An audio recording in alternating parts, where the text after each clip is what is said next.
तो बेटा सारा जो क्रक्स है वो कहाँ से शुरू हुआ, यहाँ से। आईएमएफ ने कहा कि भैया लोन तो मिलेगा, लोन तो मिलेगा। ये बहुत इंपॉर्टेंट क्वेश्चन है।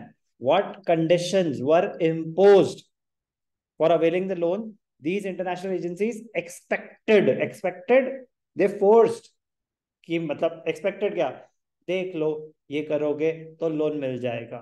ऑप्शन नहीं था उस टाइम पे, उनको भी पता है कि उनकी बात मानेंगे ही मानेंगे। Removing restriction on the private sector, हम क्या कर रहे थे, government licensing, schedule industrial policy resolution निकाले थे हमने, IPR 1, IPR 2। कुछ चीजें सिर्फ गवर्नमेंट के पास रहेंगी, जो प्राइवेट सेक्टर के पास रहेगा वो धीरे धीरे ट्रांजिशन होगा, और कुछ चीजें जो प्राइवेट सेक्टर करेगा बट उसमें भी इंडस्ट्रियल लाइसेंसिंग होगी। तो हमने अपने रूल्स बना रखे थे, उन्होंने कहा कोई चक्कर नहीं है, removing the restrictions was the top most condition on the private sector. कह रहे प्राइवेट सेक्टर को काम करने दो, और उनको हर चीज पे लाइसेंसिंग नहीं, कि आपको एक्सपैंड करना है तो लाइसेंस, आपको डाइवर्सिफाई करना है तो licence, no restrictions. Reducing the role of government in many areas, leading role was given to the private sector, not the public sector. तो privatisation and removing trade restrictions. कह रहे आप क्या कर रहे हो, inward looking trade strategy, chapter 2 ID कर रखा है। अब चैप्टर 2 आईडी में तो था ना inward looking trade strategy. Inward looking trade strategy का मतलब क्या होता है, इंपोर्ट सब्स्टिट्यूशन। मतलब इंडिया फोकस कर रही थी आत्मनिर्भर Bharat, self reliance. Inward looking trade strategy, कि ना हम बाहर सामान ज्यादा बेचेंगे, ना बाहर से इंपोर्ट करेंगे। तो उन्होंने कहा रिमूव द ट्रेड रिस्ट्रिक्शन, जो टैरिफ्स कोटाज आपने जो रिस्ट्रिक्शन डाली हुई हैं ये सब हटानी पड़ेंगी, तब मिलेगा लोन। चाहिए तो ले लो। ऑप्शन नहीं था, ऑप्शन नहीं था, सारी बातें मानी। New economic policy was announced in July 1991. It consisted of a wide range of economic reforms. The main aim of the policy was to create a more competitive environment in the economy and remove the barriers to entry and growth of firms. The main aim of the policy was to create a more competitive environment. We were lacking competition. जब हमने बोलते ना कि import कर नहीं सकते, ठीक है ना, इतनी ज्यादा हमने टैरिफ्स एंड कोटा रिस्ट्रिक्शंस डाल दिए हैं, तो डोमेस्टिक प्रोड्यूसर्स के लिए ज्यादा कंपटीशन था ही नहीं। तो फिर कंपटीशन क्रिएट करो तभी तो वो इम्प्रूव करेंगे।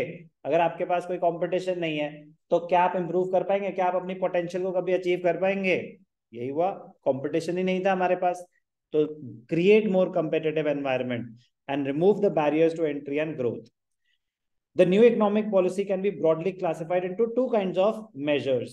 Number one, stabilization measure, क्योंकि वॉलेटिलिटी बहुत ज्यादा थी, वॉलेटिलिटी बहुत ज्यादा थी, बीओपी डेफिसिट में, गवर्नमेंट बजट डेफिसिट में, इंडियन करेंसी की वैल्यू बहुत ज्यादा डेप्रिशिएट हो रही है। तो सबसे पहले तो भाई साहब स्टेबलाइज, सबसे पहले तो जरा थोड़ा सा सिचुएशन को स्टेबलाइज करो। They refer to short term measures which aim at correcting the weakness of BOP situation. Weakness क्या, जो आपके डेफिसिट्स बढ़ते जा रहे हैं इनको पहले स्टेबलाइज करो bye maintaining sufficient foreign exchange reserves. तो जब इनफ्लोज आएंगे, चाहे लोन से आए हैं तो इनफ्लोज ही, जब इनफ्लोज आएंगे फॉरेन एक्सचेंज के तो थोड़ी सी सिचुएशन स्टेबलाइज होगी।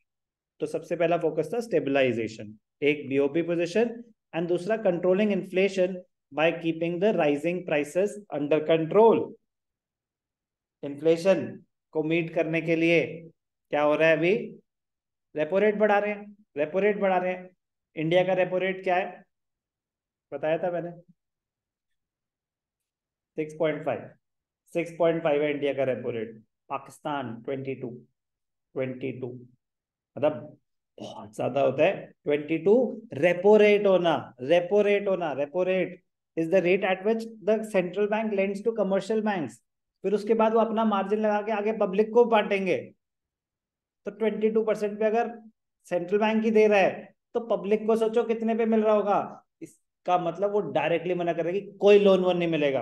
आपको सोचो ना, आपको अगर 30% पे लोन मिल रहा है, 30% पे लोन, मतलब सुसाइडल है, सुसाइडल है, क्योंकि रेट ऑफ इंटरेस्ट इतना ज्यादा होगा, आप इंटरेस्ट ही भरते रह जाओगे, आप इंटरेस्ट ही भरते रह जाओगे। बट क्या करें, इन्फ्लेशन को कंट्रोल करना है। इन्फ्लेशन को कंट्रोल करना है तो आपकी डिमांड हिट करनी है। इन्फ्लेशन क्यों होती है?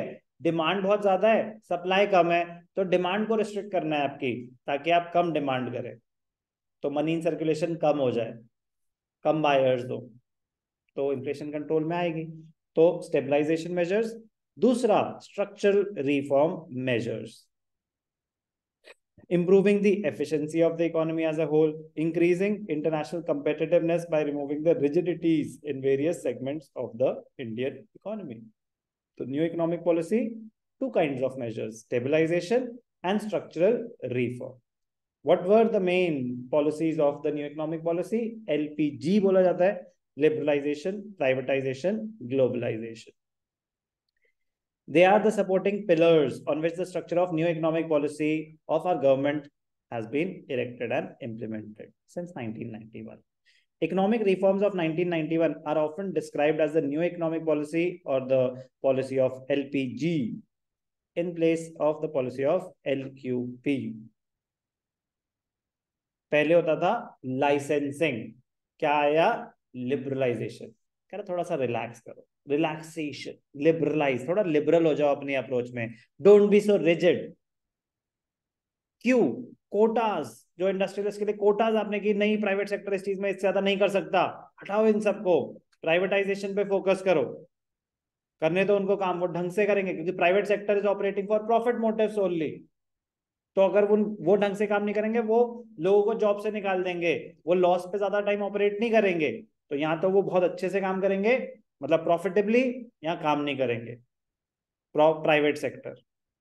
गवर्नमेंट सेक्टर लॉसेस में भी चल रहा है तो चलने दो, लोगों को जॉब से निकालेंगे, लोग अनएम्प्लॉयड हो जाएंगे। प्राइवेट सेक्टर इतना नहीं सोचता, कह रहे काम करोगे जॉब पे रहोगे, नहीं करोगे कल से आने की कोई जरूरत नहीं, ले ऑफ। ग्लोबलाइजेशन, जी, इंस्टेड ऑफ परमिट्स। तो पहले permits, restrictions, inward looking trade strategy. Main policies, liberalization. Liberalization, it refers to the removal of entry and growth restriction on the private sector. Sir वो तो फिर privatisation हुई, नहीं, be careful. Liberalisation मतलब removing the restrictions on the private sector from the industrial point of view. Liberalisation कि आपके ऊपर जो रिस्ट्रिक्शंस थी ना, आप ये काम नहीं कर सकते, आप वो काम नहीं कर सकते, हटा देंगे, लिबरल हो जाएंगे अपनी अप्रोच। और भी बहुत सारी चीजें आएंगी, तो बस एक एग्जांपल दिया इंडस्ट्रियल का। प्राइवेटाइजेशन, सेलिंग ऑफ शेयर, मतलब reducing the role of government undertakings, increasing the role of private undertakings. Globalisation, integrating the entire world economy, कि ट्रेड, इंपोर्ट एक्सपोर्ट बढ़ाएं। Let us discuss one by one. तो पहले हम क्या करेंगे? Liberalisation.